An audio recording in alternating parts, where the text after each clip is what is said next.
ఆయన అధికార party MLA గతంలో ఎంపీగా పనిచేసిన అనుభవము ఉంది. వచ్చే ఎన్నికల్లో ఆయన సీటుకొచ్చినా ఢోకా ఏమీ లేదు. అయితే ఆయన మనసై పరిపరి విధాలా పరిభ్రమిస్తోందట. ఉన్న పార్టీలో ఉండలేక వేరే పార్టీలో చేరలేక సతమతమవుతున్నారట. దాంతో ఆయన అటుంటారో ఇటుంటారో లేక అటు ఇటు కాకుండా పోతారో అర్థం కాక ఆయన అనుచర వర్గం అయోమయంలో పడిపోయిందట. మోదుగుల వేణుగోపాల్ రెడ్డి గుంటూరు వెస్ట్ నియోజకవర్గ టీడీపీ ఎమ్మెల్యే 2009లో నరసరావుపేట ఎంపీగా పనిచేశారు. 2014 ఎన్నికల్లో నరసరావుపేట వైసీపీ ఎంపీ అభ్యర్థిగా మోదుగుల బావ అయోధ్య రామిరెడ్డి పోటీకి దిగారు. బావతో పోటీ పడటం ఇష్టం లేని మోదుగుల గుంటూరు వెస్ట్ నియోజకవర్గం నుంచి అసెంబ్లీ బరిలోకి దిగి విజయం సాధించారు. ఎమ్మెల్యేగా ఉన్నారనే కానీ ఆయన మనసంతా ఢిల్లీలోనే ఉన్నట్లు కనిపిస్తోంది.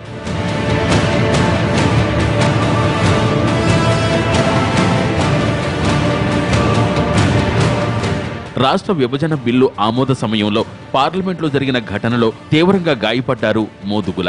ఎంపీగా ఉండటం దర్పంగా గర్వంగా భావించే మోదుగుల ఎమ్మెల్యేగా ఇమడలేకపోతున్నారట. దానికి తోడు నియోజకవర్గంలో సామాజికపరమైన సమస్యలు మోదుగులకు చికాకు తెప్పిస్తున్నాయట. ఆ క్రమంలో తనను ఓ సామాజిక వర్గం టార్గెట్ చేసిందన్నది మోదుగుల ఆరోపణ.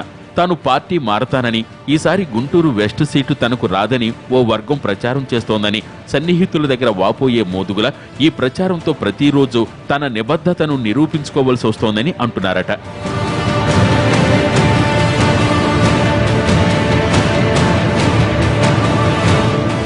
ఈ నేపథ్యంలోనే మోదుగుల చూపు వైసీపీ వైపు మళ్లింది.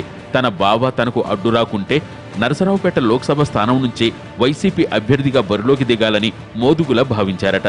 దానికి సంబంధించి తన బావైన అయోధ్య రామిరెడ్డితో కూడా చర్చలు పూర్తి చేసుకున్నారట మోదుగుల.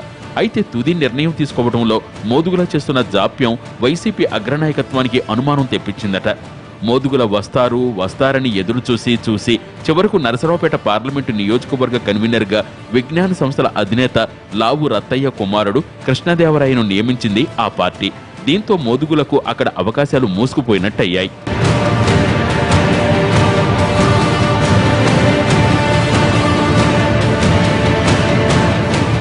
నరసరావుపేట సీటుపై ఆశలుదులుకున్న మోదుగుల పెదకూరపాడు అసెంబ్లీ నియోజకవర్గం టికెట్ కావాలని వైసీపీని కోరుతున్నట్లు సమాచారం. అక్కడ ఉన్న ఇద్దరు కన్వీనర్లతోనే వైసీపీ ఇబ్బంది పడుతోంది. కొత్తగా మోదుగుల వస్తే ఇంకొన్ని సమస్యలొస్తాయనే ఉద్దేశంతో ఆ పార్టీ నాయకత్వం ఆ విషయాన్ని ఎటూ తేల్చకుండా వదిలేసిందట. దీంతో ఇప్పుడు మళ్లీ టీడీపీలోనే నరసరావుపేట ఎంపీ సీటు కావాలని కోరుతున్నారట వేణుగోపాల్ రెడ్డి.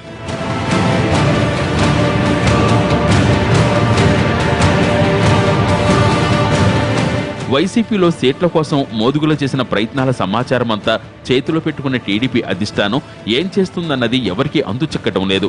గుంటూరు వెస్ట్ నియోజకవర్గ పరిధిలో కమ్మ సామాజిక వర్గం ఎక్కువగా ఉంటుంది. తమ ఓట్లతో గెలిచిన మోదుగుల ఛాన్స్ వస్తే వైసీపీలోకి వెళ్లిపోతారని, వైసీపీకి అనుకూలంగా ఉండే సామాజిక వర్గానికి అండగా ఉంటున్నారనే అనుమానం టీడీపీ నేతల్లో ఉంది. అందుకే ఈసారి మోదుగులకు కాకుండా తమ సామాజిక వర్గానికి సీట్ ఇవ్వాలని డిమాండ్ను ఎప్పటినుంచో తెర మీదకు తెస్తున్నారు అక్కడి నేతలు. ఇంత జరిగాక మోదుగులకు టీడీపీ తిరిగి సీటిస్తుందా? వస్తా అని ఊరించి రాకుండా ఉన్న ఆయన్ని వైసీపీ ఆదరిస్తుందా అన్నది చూడాలి. మొత్తానికి ఇప్పటికీ ఎటూ తేల్చుకోలేకపోతున్న మోదుగుల ఎటూ కాకుండా పోతారేమోనన్న అనుమానమూ కొందరిలో ఉంది.